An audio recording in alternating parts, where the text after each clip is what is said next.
Hey everybody, Melody with Sword and Steel, and today we've got a terrain crate opening by Mantic for Dark Lord's Tower.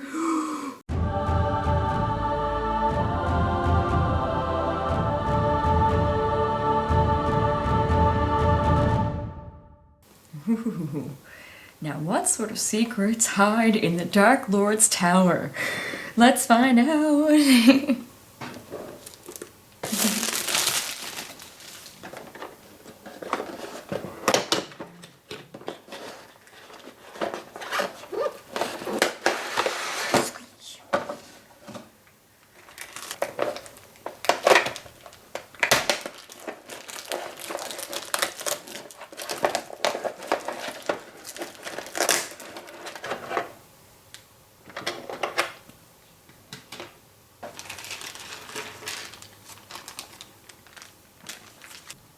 Oh boy, oh my goodness, where to start?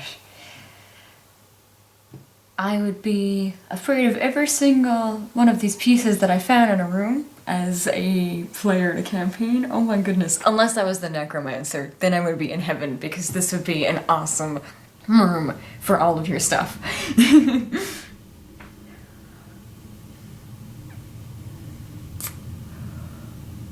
So first we have our summoning circle and pentagram that has been etched into the floor here. Very cool set of tiles. I really like the way that they have those designed. That is so cool. I can already imagine the stories that are behind that.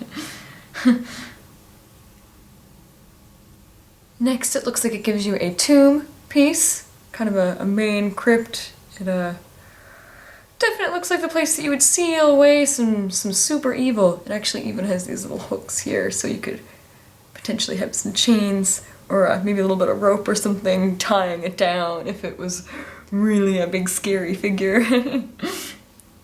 Oh, and then look, next it gives you a whole bunch of these different types of like trap tiles. You can see here that this one has spikes. The skull guy has these holes here on the floor. You could definitely stick some stuff up out of them. This one's a bear trap. Ouch. Definitely watch out. Gives us 2 each of all of those. Definitely cool. Definitely scary. Oh, next it looks like you get 2 literal trapdoors, hinges and all. Oh god, I'd be so afraid of what was hiding underfoot here. Next you have these here. To me they almost look like, it looks like a weird dais that you would have set.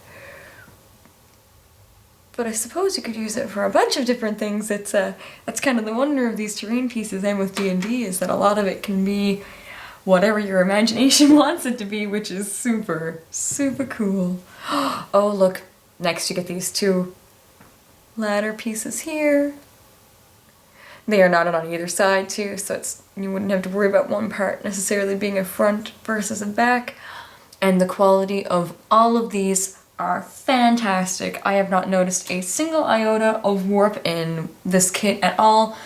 Next we have our portal, and on either side of that it looks like you have the 2 mounting steps.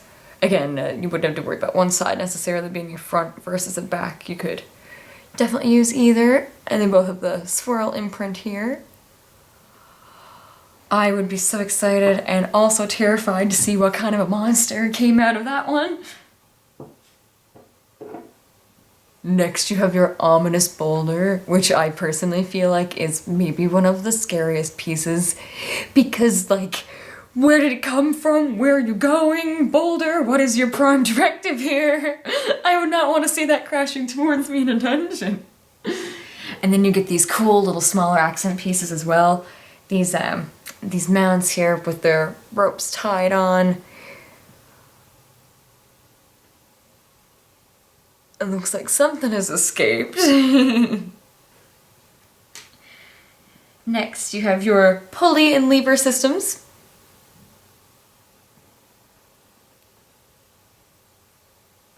set them up and pull the lever. Oh gosh, maybe that's where the boulder came from. Oh no, I shouldn't think about it anymore. Next, it gives you some ominous pestle and mortar pots, potions, some small container items.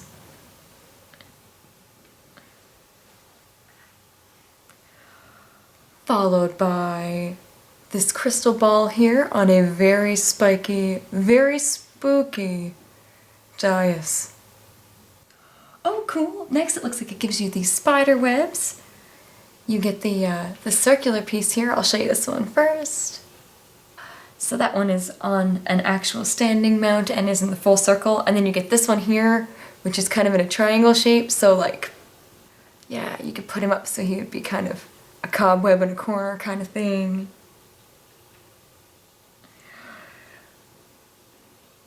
Complete with spider. Terrifyingly realistic spider. Oh, a crow familiar standing on his own little perch. And last but not least, it looks like you're actually in the process of summoning a demon. Arr! Very cool. This looks like all kinds of cool little accent pieces and everything that you would need really to make kind of a dark sorcerer's room, or like if you were playing the necromancer, make your own base kind of thing, set up your wizard tower. Very cool. Alright, that one was spooky, wasn't it? I really, really like all the things that come in those kits. They're always so well done. Some of my favorite parts about that one were probably, I mean, the details in the panels on the floor. I feel like they're very well accentuated. You're not going to miss a lot of that if you're going over it, even with like a light dry brushing or, you know, other kinds of subtle painting techniques. I feel like you'll really be able to pick up on the details there. You might even be able to fit some like kind of blood texture in the runes. I like that. Of course, you could do all kinds of mystic things with the portal and other arcane pieces that are in there. And the familiars are an adorable addition. I mean, if I was playing a necromancer, the first thing that I'd be looking for would be my familiar, my pet crow. And I know in our campaign, our necromancer felt the same, so I can happily tell him that this one has one, just waiting for him. Oh, awesome. Well, I hope that this serves all of you well in your dark towers. Remember to like and subscribe and hit the bell notification.